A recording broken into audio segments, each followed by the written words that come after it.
Mali po ba kapag si tatay ang naglalaba ng maduduming damit para sa buong pamilya? At mali din po ba kung si tatay ang nagluluto ng pagkain para sa mag-anak? At higit sa lahat, tatanungin ko po kayo, mali din ba ang maging isang house husband?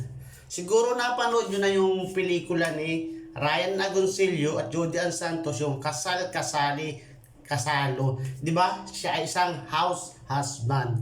Alam po ninyo, magiging mali lang ang pagiging house husband kung hindi nyo po tatanggapin sa sarili nyo ang pagiging house husband.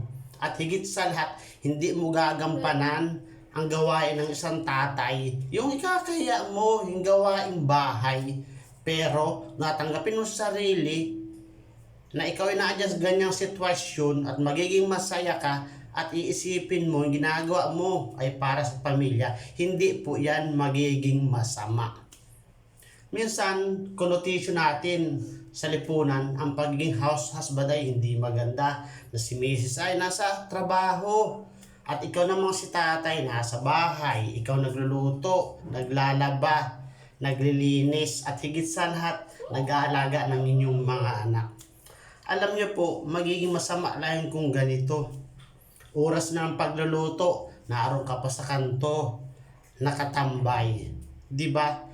Kaya nagawa pa ako ng YouTube channel upang ipakita na hindi po masama ang pagiging house husband basta gagawin mo kung anong tama at para maging maganda at ikatatakbo ng inyong pamilya. Kaya sana po suportahan niyo po ito.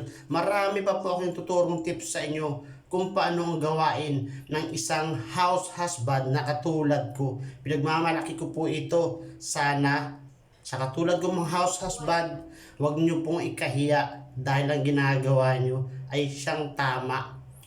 Yun lang po. Sana mag-subscribe po kayo kasi marami pa kayong